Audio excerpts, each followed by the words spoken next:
One of the most important things today is we're looking how to match you up with the right readers. So the people that are going to love your book, the people that are going to see it and say, that's the book for me. I want to walk home with that.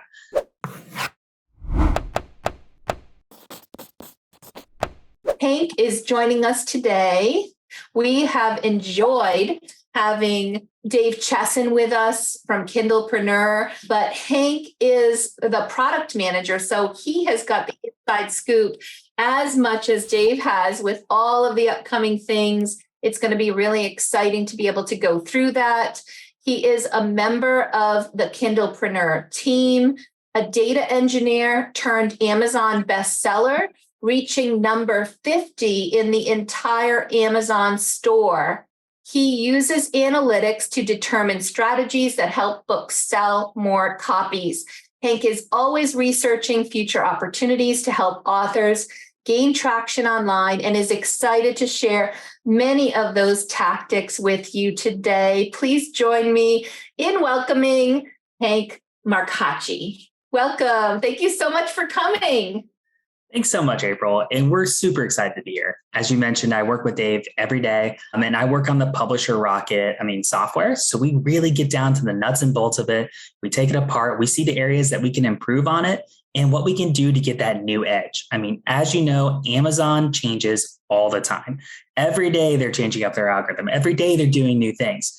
And my job is to go in, figure out what they're doing new, and find new ways that we can really shine on the Amazon store. So super excited to be here. And one of the big things today is that everyone should leave with something that they can do that's actionable, that they can actually do to their books today to help increase their sales and improve your traction upon the Amazon store. Well, again, thank you so much for having us here today. We're really excited to be here. So we'll be talking today about how to get your book discovered on Amazon. And that's a really big word there, discovered, a really important one. And the reason why is that we want to figure out how do we take your book and make it appear to people that have never seen it before, to people that are just going into Amazon. How do we show your work and they are actually discovering you or they're finding you? So these are people that have never seen you before, never heard your name, never heard of your story, but they find it on Amazon, they investigate it, and they likely go ahead and click that buy button because they find out it matches with what they'd like to read. And one of the most important things today is we're looking how to match you up with the right readers. So the people that are going to love your book, the people that are going to see it and say, that's the book for me. I want to walk home with that. So again, the goal is finding those people that are that perfect match, that they know they want a book like yours. Now, a lot of you are probably wondering, why Amazon? Why aren't we focusing upon all the other stores that are out there? And the reason why is that each month, more than 197 million people around the world shop on Amazon. So Amazon is a huge market.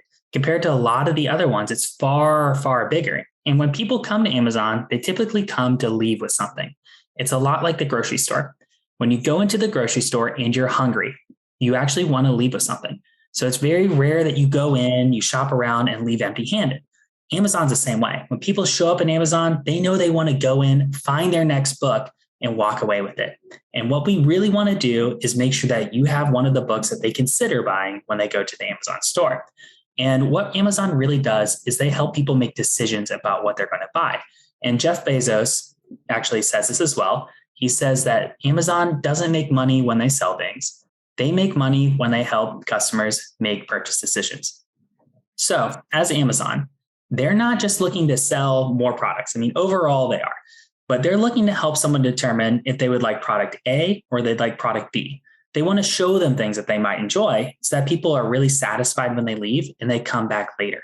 So our goal today is trying to figure out how can we show Amazon that you're one of those products that they should be showing to readers, that they should give the readers the option to pick up, to buy, and to enjoy. The whole crux of this is how does Amazon help shoppers find the right book? But before we get into that, some introductions as well. So we mentioned Dave Chesson earlier, and Dave is the person that actually created this course. Now, Dave was someone that never thought he'd be a writer. He had dyslexia. He never thought he'd actually go on and create books. However, he went and made 9 international best-selling books on different topics. And the reason why Dave did this is that Dave was actually stationed abroad and he wanted to come home to be with his family. And this was a method in which being abroad, he could actually earn money and be able to travel back home and support his family. And what Dave noticed is that as he was publishing these books, he saw that there's a lot of authors out there that could create incredible stories, very compelling books, but they might not know how to get noticed on Amazon, or they might not know how to market themselves so that other people could find them. So Dave went on and he created Kindlepreneur, which is a website all about how to write your book, how to market it, how to show it on Amazon, how to make sure that people notice it. And he made Publisher Rocket as a software to aid in that area of getting your book noticed or discovered on Amazon. Now, when Dave came up with these, he didn't just build upon ideas. He didn't just snatch ideas down and say, okay, we're going to try this, or this is a theory. He talked to big publishing companies, as well as New York Times bestselling authors in both fiction and nonfiction, took their ideas, tried them, tested them, and found out what works. And actually, Amazon took notice of this, and they said that you should learn from Kindlepreneur on how to optimize your book for more sales. So Amazon themselves said, hey, these are some really good tips and tricks to learn how to optimize your book for our market. Now, I'm your host today, so I work with Dave, and I was an engineer, but I always had the dream to be an author. So I was someone that I was always told that you can never become a bestseller because you can't actually support yourself that way, or it's going to take 80 hours a week, 90 hours a week to become a bestseller, or it's just impossible to support a family this way. And I actually got my degree in engineering because I thought this wasn't possible. And then I pursued being an author after college. And I ended up becoming a bestselling author on Kindle in the top 50 in the entire store. And that's one of my proudest moments in my life, is to be able to hit that area in the Amazon store and be able to sell those copies. And I realized how to do that using a lot of the tips and tricks that we're going to talk about today. Now, one of the areas that took me down this road is I really love data. I like to learn how we can analyze it better, learn how we can use it. And when you look at data, there's a lot of numbers out there, but usually you can boil it down into some really simple rules that anyone can learn and anyone can use. So we're going to talk about a lot of those rules today, and the ways that you don't necessarily have to dive too deep into the numbers. You really just have to know the rules that you can apply, and then you can use them on your book. So being an author and being someone that loved data, I became the product manager at Publisher Rocket, started working with Dave. And from there, I really started asking the question of what makes a best-selling book a best-selling book? How do we know that one book is going to do well where the other one won't when both of them have good stories? And that's what we'll dive into today as well. What are these characteristics? What are these things that determine whether or not a book will sell well or sell poorly in the store, even if they both have incredible stories? Because a lot of times there are different types of attributes that different books have that can help them do much better on the store. And what we'll look at is the steps that you can take to increase the number of shoppers that discover your own book. Now, there are two ways on Amazon that people can discover books. One is through categories. And what that means is if you go on Amazon, you'll see that there's this category section, and you can also find it if you click on your own book and you scroll down. You can look at the bottom of the page, and there's a list of categories that your book is in. And these are like bookshelves. So if you think about a physical store, a category is just like you're walking through bookshelves. You're browsing, you're looking around, determining, oh, maybe I like this book because I can see it here, or these are the ones that are recommended in this genre. You might not know what you want to pick up, but you can see the recommendations there. And then the second one is the Amazon search bar. This is the other place that people find books on Amazon. And this is when they typically know that they want something in particular. So they go in, they type in a keyword, and they say, okay, I want to read a book about this or a book about that. But they're very specific usually here. Whereas with categories, they're very broad. Now, with Amazon search, the reason why this is really useful is because 66% of shoppers start their search on Amazon through search. So if you look here, the way this works is someone types in a keyword, they then scroll down because Amazon gives them a whole bunch of results. They find a book that they might like, they investigate it, and if they enjoy it, they buy it. But what's important here is that there are 7 Kindle keywords that when you actually go on KDP, you enter in, and that determines whether or not you're going to show up on search. So if you go in and let's say, for example, this is a sci-fi book here. They're typing sci-fi military. If sci-fi military is one of your keywords, when someone types that in, you will show up within this search. Where you show up in that search is a question that we'll answer later, and we'll find out how you can influence where you actually show up. But you somewhere in this search, you will actually appear. Now with categories, the second way that you can get discovered on Amazon, the 2 ways that really make your book pop is 1, if you actually sell a good amount of copies, you pop up towards the top of the category listings here. So if you think about, again, walking through a bookstore, there's that section up front where they put the most popular books, and immediately you see them when you walk in the store.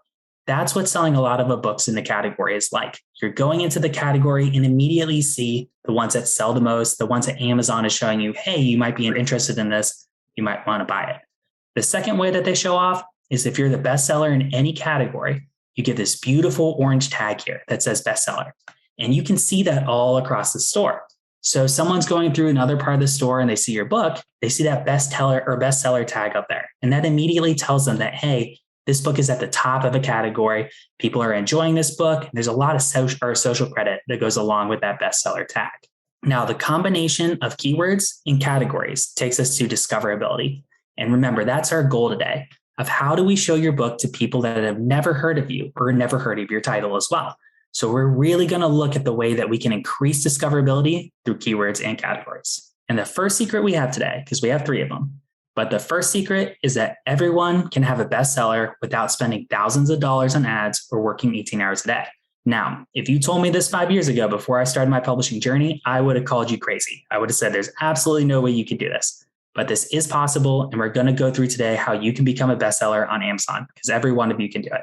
Now, the 2 different ways that you can get there is finding profitable keywords and finding best-selling categories. And that's what we're going to break down, those 2 different areas that you can actually use to increase your book sales, increase your profits on Amazon, and your rankings as well. The first area that we're going to look at is Amazon book keywords. And when we look at these are determined by the 7 keyword boxes that you have on KDP. So when you go into Amazon KDP and you're ready to publish a book, you probably remember these 7 boxes that Amazon gives you. And if you're like me at all, you probably stalled when you got here, because I don't know about you, but the first time I saw these, I had a miniature panic attack. And I said, I have no idea what to put in these. And the first time I published a book, I saw the word here, optional. And I didn't even fill these in, which is a terrible decision. It's absolutely not what you should do, because these are the words that Amazon uses to determine what you should show up in search. This is your chance to tell Amazon, hey, my book is about these things. And if someone's searching for these things, I should show up in that search because I pertain to them and they're my right reader. So when you go through these, you can optimize these and make these the best way possible for your reader to ensure that when someone types something in, your book's the one that pops up and it's one that's a great match for them. We're going to really dive in today about what you should put into these boxes, about the right combinations that you can do, and how some keywords are better than others. Now, if you remember, when you go through search, these are the keywords that show up or that determine whether or not your book shows up in search.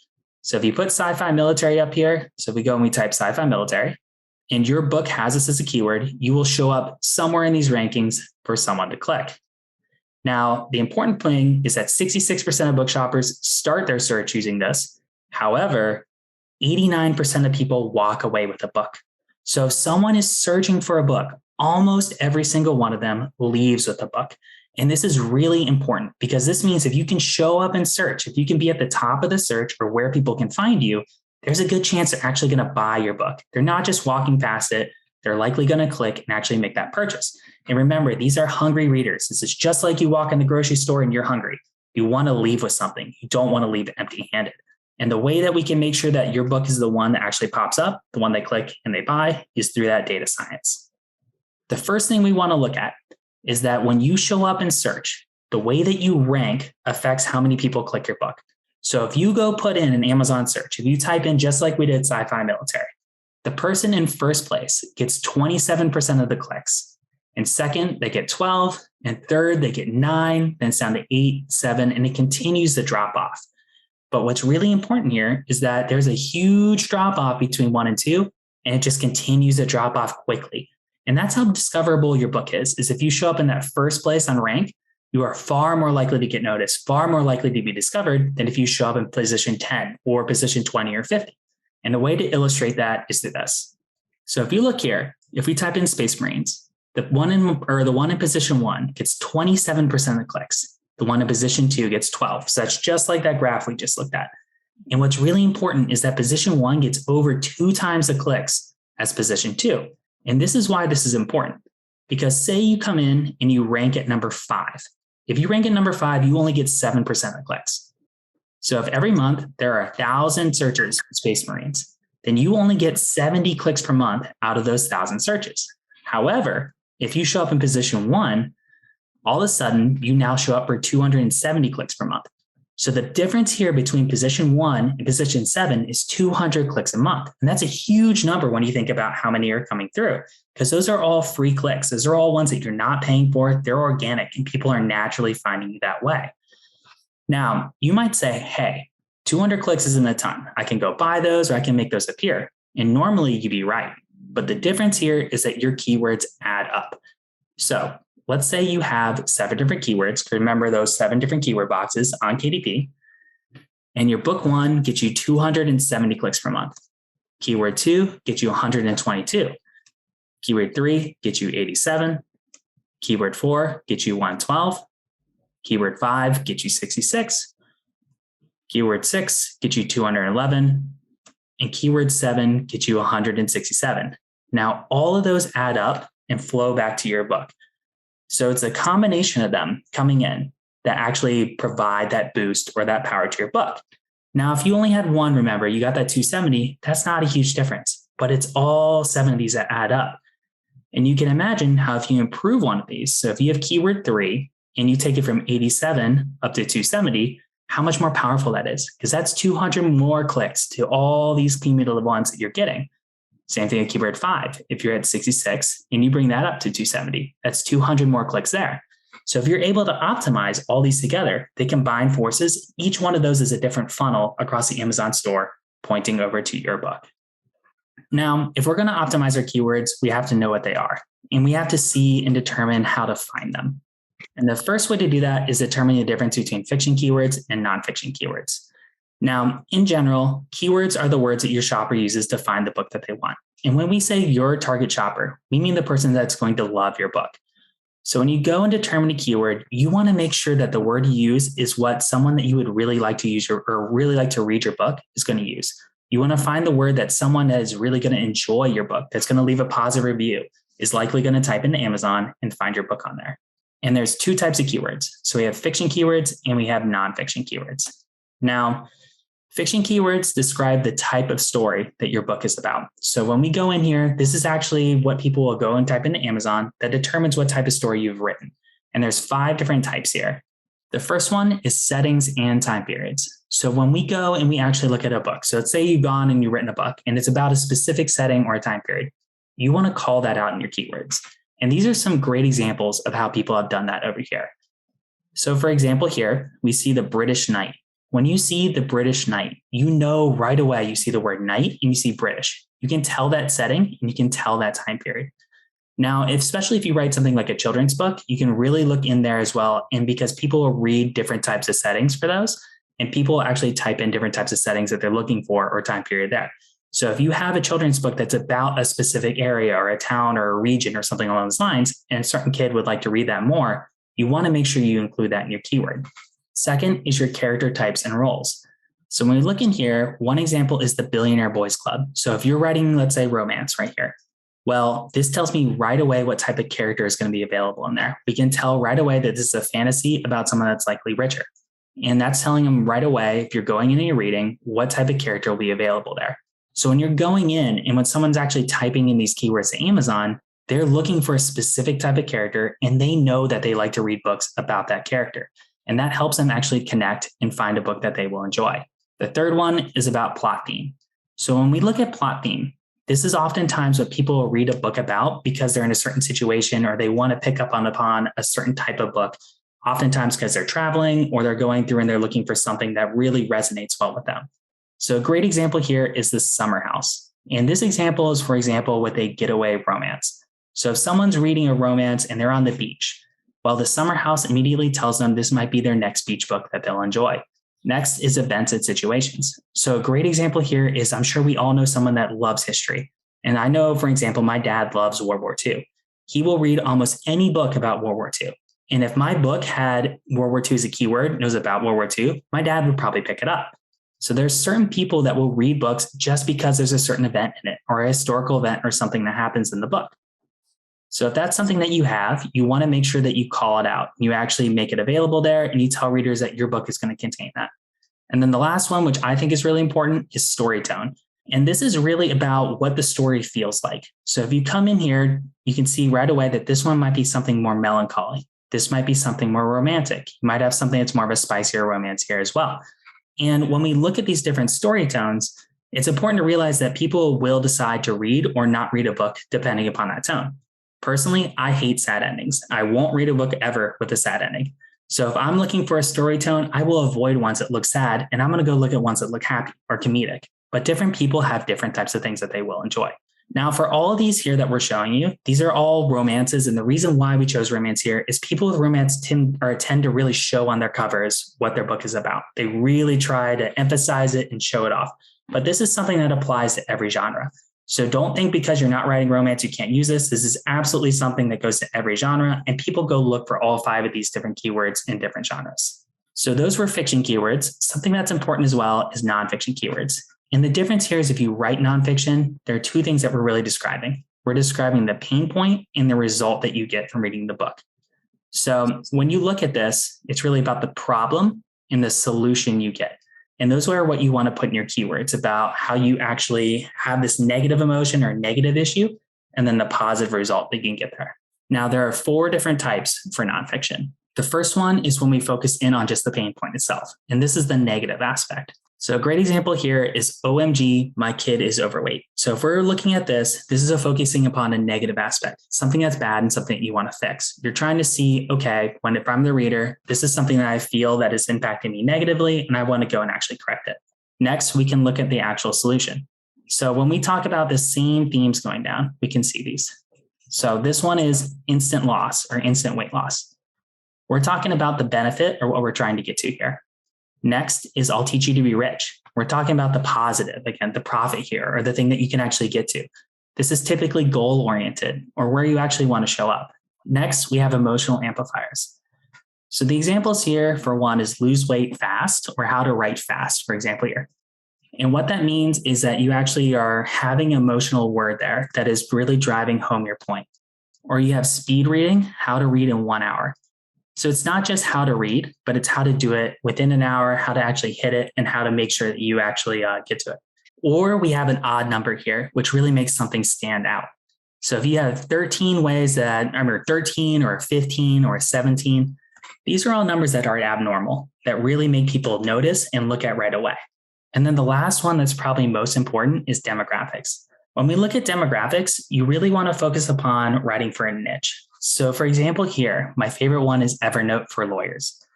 Now, if you're walking through the store and you see Evernote for lawyers, you know right away, this isn't just a book about Evernote.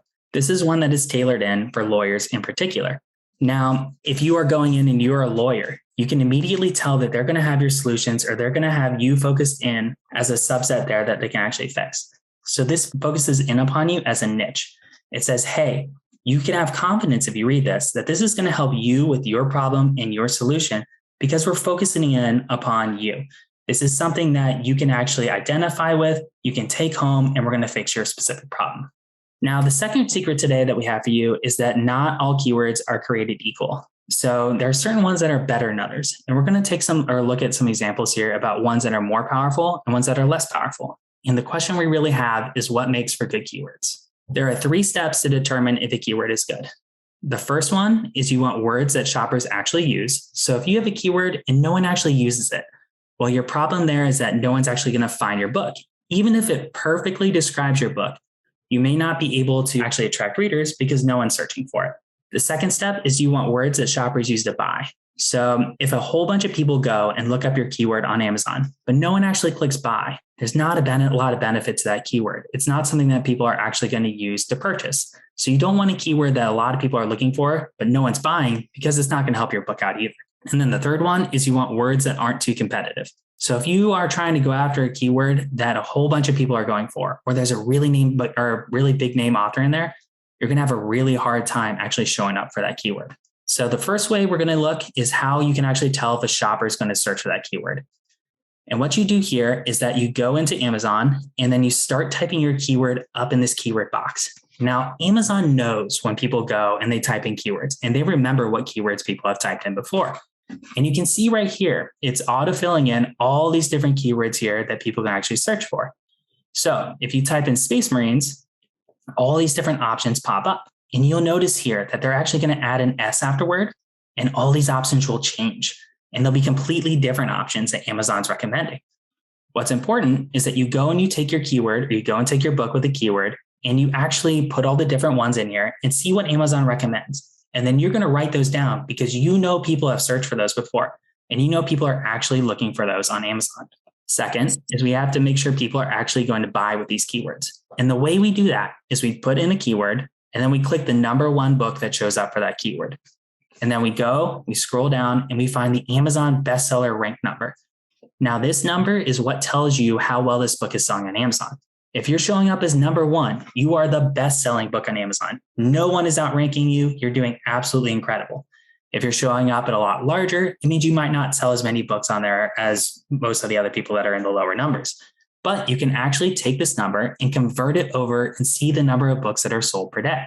So if you take this number and you put it in the Kindle bestseller calculator, well, now you can convert that over and see, okay, there might sell 5 books a day, 10 books a day, but you can see how much that keyword is actually worth. And then the third thing is you want to make sure that the keywords aren't too competitive. So some examples here is if the author is famous. So if you're trying to compete with a keyword against someone that is a well-known name or a dinner table name, you're going to have a really hard time getting that keyword. If the book cover is incredibly quality, so if you go in, you look and you're like, wow, that book cover is amazing, it's going to be far harder to get that keyword as well. Or if there's 5,000 positive reviews, it's going to be really difficult to place for it.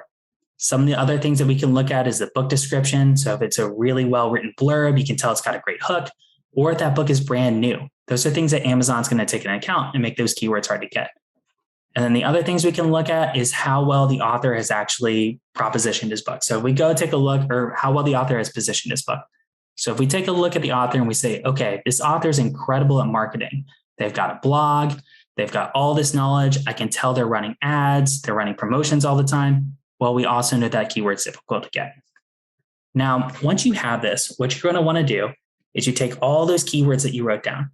You figure out for each one of them how much books they actually sell for each. And then you go figure out how competitive each one is. Put those all in a spreadsheet, and you're going to do that over and over until you find the right ones. Or what you can do is use the easy button to do this in minutes rather than hours. And that easy button is Publisher Rocket. So if you go into Publisher Rocket and you click on keyword search, this is going to show you the different keywords that you can actually pop up in Amazon, just like if you're checking on the search bar there. So if I type in the word fantasy, all these different options pop up on that Amazon autocomplete. And that's where Rocket gets those keywords for there. Next, we can see how many searches per month are occurring. So I can see that here, there's 18,000 searches per month, or there's less than 100. And I can tell which one is going to have more traffic. Then I can go take a look at the monthly earnings. So some of these are earning a large amount, whereas other ones really aren't earning anything at all. And you can tell right away the difference between them. And then third is that at Rocket, we assign a competitive score to books. So you can tell how competitive these are, how difficult they are. And if they're easier, it's much more likely that you can rank for that keyword. So if you look down here, one of these has a 35. That means it's incredibly or far easier to rank there compared to one with a 98. So if you're a 1, that is the easiest keyword that you can actually rank for. If you're 100, that's the one that is very difficult to actually show up for in the store. And this is a great example that illustrates how keywords that look the same can be very different. So the example I love to use here is if you wrote a book about parenting, well, you can write parenting teenage boys here, or you can write as your keyword, how to parent teen boys. And those sound the same. Like if I was going and I was looking on Amazon, I would think that those would bring up the same books, but they don't. If you actually check here, parenting teen boys will earn you $337 a month, whereas how to parent teenage boys will only earn you $38. Not only that, but parenting teen boys get you 240 searches per month, but how to parent teen boys get you less than 100. These two phrases that look very similar are actually very different in terms of results. Next, we have parenting with ADHD. That's another great example here, is if your parenting book includes ADHD, you can see that there's a lot of searches for this still, and you're still earning a good amount of money, but it's a far easier competitive score than something like how to parent teenage boys. So the point of this is that when you look at this, these are all different phrases you could use to describe a book about parenting. However, certain ones, even though they look almost the exact same, will bring in far more money and far more clicks on the store. Looking in here, this is another example that we can use about why it's really important to be niche. So if you write a science fiction book, you might go in and use this as your keyword for science fiction. And you'll find out that there's 137,000 other competitors also going for that keyword if you use the word science fiction, because it's very popular. Almost everyone wants to show up as number one for science fiction, and it's very difficult to do. Next is you might say, okay, well, I'm going to try to go a little more niche, and I'm going to try sci-fi military. Well, we go from 137,000 down to 17,000. So all of a sudden, when we're looking at our competitors, it's almost 10 times as easy to rank for sci-fi military compared to science fiction. Then we can do that again. And if we type in Space Marines, well, we're down to 3,000 compared to 17,000. So again, it's 5 times easier to rank for that one. But all of a sudden, if we go super niche and we go to Space Marine Bug Hunt, and assuming that your book is actually about this, well, now you only have 8 competitors. And I want you to remember how important it is to rank at the top or show up at the top of rankings. If you only have 8 competitors, it is so much easier to show up as number 1 to get the lion's share of the clicks in comparison to if you had something like science fiction. So again, the importance here is that if you're ranking and you're only fighting against 8 different other competitors, it is so much easier to go show up at the top of the charts compared to if you go for science fiction, you might show up on page 50. So for this example, you're likely going to get that full 243 or a good amount of that money. Whereas if you show up for science fiction, you're really not going to get any of this 84,000. You'd be lucky to get a single dollar on this because you might show up on page 50 here, as opposed to being able to show up on page 1. These are some good examples about things that you really wouldn't expect that could be powerful keywords. So if you start off with romance, you might see that there's 500,000 competitors. But if you go to romance and sex, you might see that's down to 200,000. So it gets easier. And then when you start with, when you use second chance romance, it gets even easier as well, down to 20,000. Now, when you write a book about second chance romance, oftentimes it's about someone else that has a child or you have a child. So someone might go and they might type in second chance romance with baby. Now, we all know what they're looking for there. And that's not the connotation they're actually going for here. But we know that they're searching for someone that has a baby or they have a baby of their own, and they're looking for a second chance romance with a parent in that relationship.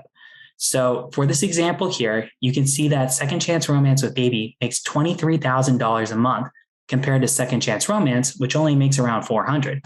However, this is not a normal phrase that you would think of or you'd want to advertise on Amazon naturally.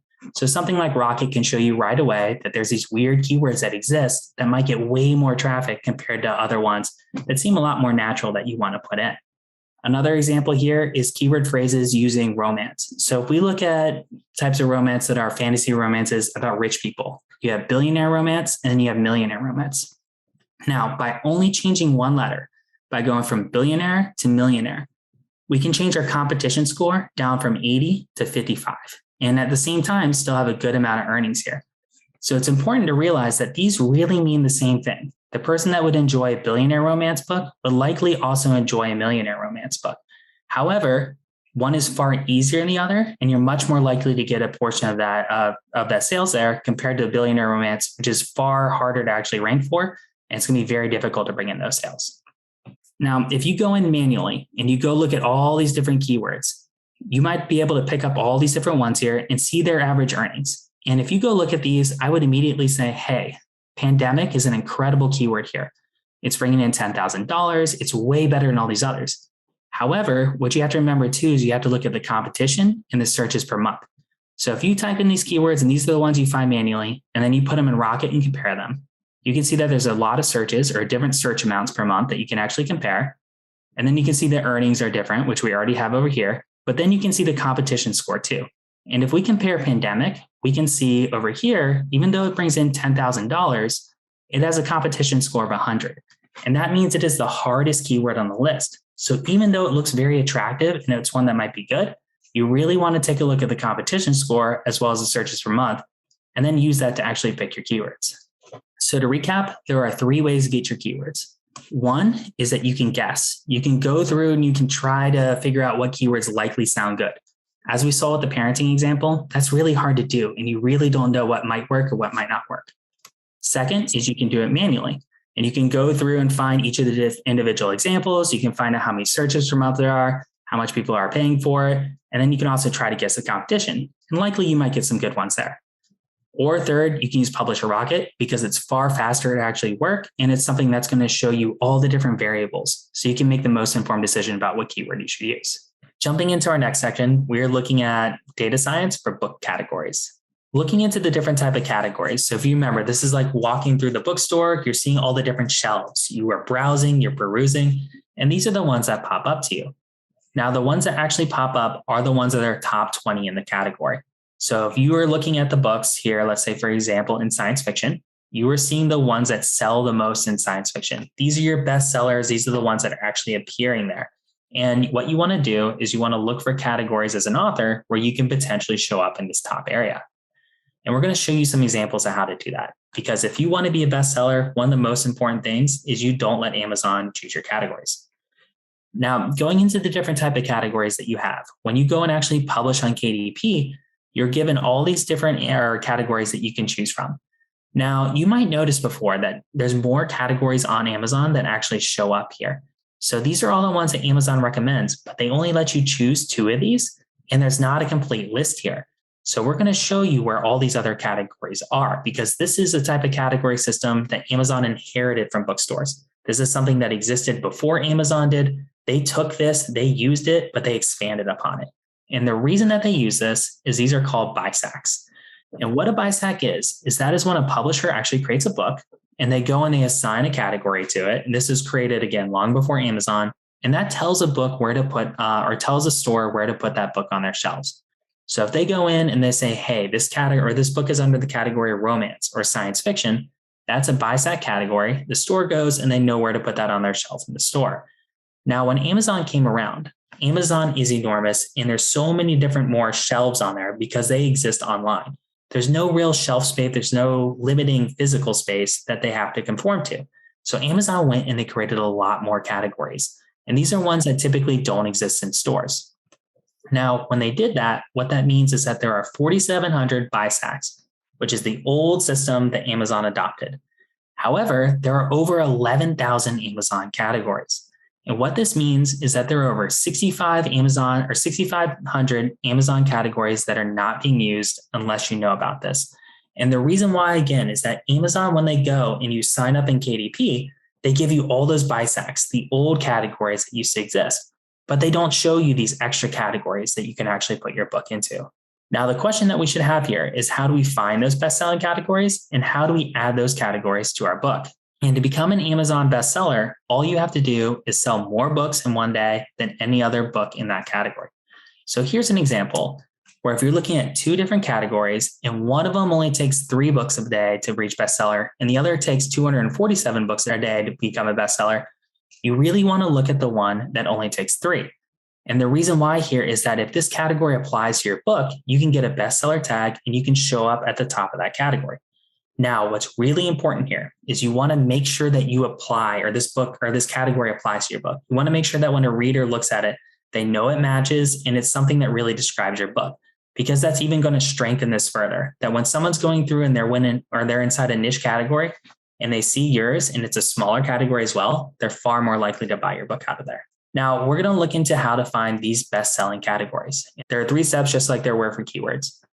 First is that we're going to go look at categories of other books like your own. Second, we'll find the ABSR of those best-selling categories and check and see how many books per day they're selling. And then third, we're going to find 10 or so categories that work for you. Because even though Amazon only lets you put your book in 2 categories when you start off, you can actually go back later and add your book to far more categories. So you're more visible in the Amazon store and more people can find you. Starting with step 1, what we'll do is you're going to look at the categories of other books like your own. So you would go find a book that is very similar to your own. You would go click on it, and then you're going to scroll down and see all these categories that that book is in. And Amazon will show you the top 3 that it actually has for that book. You'll click on one, and then you can go see where that book is or where the top number 1 book is in that category. So if you go click on this Teen Young Adult Aliens ebooks, you can see the number 1 book here is this box set. So then you go click on that book, and you can get the ABSR, which remember is how well that book is selling, and that's down in the product description. And you can enter that into the Kindle bestselling calculator. And then you can find out how many books per day that's actually selling off of that. Once you do that, you can collect all those together and you get 10 different ones, and you can see how many sales it takes to get to number 1. If you look at these, for example, you can see there are certain ones where it takes hundreds of books to become a bestseller. So for test preparations, a great example here. It takes 723 books a day to become a bestseller. However, linguistics only takes 15 books a day to become a bestseller. So if you're someone that's written a book that's about test preparation for linguistics, you might want to consider putting your book in the linguistics category as opposed to test preparation because it takes far less books to become a bestseller. Another great example here is language for language instruction miscellaneous compared to foreign language study and reference. Language instruction miscellaneous only takes 13 books a day to become a bestseller, but foreign language study and reference takes 386. So if you show up in one of these categories that takes far less books to become a bestseller, you're going to be able to climb the ranks far easier in those categories and achieve that bestseller status. Once you have all these together, you're able to go and actually compile them. And then you want to choose all those ones that you found out that take low amount of sales to become the bestseller, because that's going to make your book so much more visible. You're going to be in all those different niche categories and you're going to appear near the top. However, if you're in categories where it takes 700 or 800 sales to become a bestseller, chances are you're going to be towards the bottom if you're not making a lot of sales each day, which means people are not going to see you as well. So you really want to use these to increase your visibility on Amazon so that people that are walking through these stores can see you near the top. Now, with Publisher Rocket, we can immediately discover these categories, especially the hidden ones, because those are the ones that are difficult to find. So what we would do with Publisher Rocket is we go to the category search, and we can actually find out which categories are available on Amazon. So we can see a list here of all the different categories that are available. Then you can go and you can click check it out, and it's going to show you all the different subcategories that are available in there. Now, remember, there are thousands upon thousands of these categories. And by clicking in, you can see a list of all of them here, as well as how many sales it takes to get to number one. So one of my favorite examples here to illustrate the power of this is if you wrote a book that's an Arthurian book about coming of age. Well, if you put in the Arthurian category, it's only going to take 56 books to show up as number one. But if you put in the coming of age category, it takes 557 copies sold to reach number one. So you can imagine the difference there is that if your book is about both of these things, then you really want to target the category that has far less sales. And that way your book can shine and many more people can see it in those niche categories. Another way that Publisher Rocket helps is that you can go in and you can type a keyword up here or a category word, and it'll show you all the categories that have them in there. So if I type in the word marine here, you can see that marine life is showing up, marine engineering, even submarine is showing up, but it's giving me a full result of every different type of category that has the word marine in there. And then what you do is you go through and look and find out which ones of these are applicable to your book. You select those and you use those as categories that you want to include. Now, once you have your categories, you can go over to author.amazon.com/en_US/contact. And once you get there, you actually just go copy and paste your categories in and you tell Amazon, hey, go ahead and add these to my book. Amazon will then go review those categories and include them in your book if your book matches. So what's important here is that it's super easy to include these. All you have to do, this is a form that's already included out. You just go to this web address, you click the first thing over here that says update your book information, and then you actually paste it in and Amazon will go and add those all. Something that's important here too is that you can remove categories. So sometimes Amazon might make a mistake and they might say that your book is in this category when it really isn't. So you can come over here if you'd like, and this will let you take categories off your book so that customers don't get the wrong idea when they're buying it. And that's really important because Amazon does make these mistakes and you don't want a negative review for showing up with the wrong type of book. Now, to recap, there are 3 different ways to get your categories. The first is using BuySacks. Remember, this is what Amazon used to use, or this is what they currently use, but it's taken from the old system. This is where everyone's books go into. So it's a flood of books that go in every single day, and it's very, very competitive here. These are the ones that it takes hundreds of books to become a bestseller. Next, you can use manual. So you're going to go find all those niche categories that are available out there, and you're going to target the ones that takes less books to become a bestseller. And then third is you can use Publisher Rocket. And the benefit here is you can find all those really hard to get categories. Because if you're using manual, most likely it's going to be very difficult to find the very niche ones that might apply perfectly to your book. Using Publisher Rocket, you can search and you can immediately see them. Now, after this, you're probably wondering how can you get your hands on Publisher Rocket because you want to improve your keywords as well as your categories. And what we're doing is we're selling Publisher Rocket for only $97 for unlimited access. So that's a one-time fee that you go in. It's not a subscription or anything like that. You just pay it once, and then you have Publisher Rocket for life. And the benefits here is that with Publisher Rocket, you can find profitable keywords fast. You can look at all those different categories that we mentioned. So 11,000 categories that you can see, as well as the sales that it takes to get to rank number one. You can actually use Publisher Rocket to determine our Amazon ads. So if you go into Publisher Rocket, there is an ad section and it will generate hundreds of ads up available for you or the keywords that you can use in those ads to lower your CPCs. One of my favorite things you can do is that you can see how much money other authors are making. This is one of my favorite things to go on and see how much author A might be making, especially if it's my goal to sell as many books as they are. Then I can see what that situation would look like once I hit that goal. And then you can see which types of markets are coming out that might be hot and emerging. So if we look at categories, we can see which categories are growing. We can see which ones are becoming more popular. More people are starting to buy in. And if we can write a book fast enough, we can take advantage of that. Now, for only $97, that means if you sell 48 more books in your entire author life. So if over the course of the next 5 years, you sell 48 more books, Rocket actually pays for itself, because this should be an investment that pays for itself over time.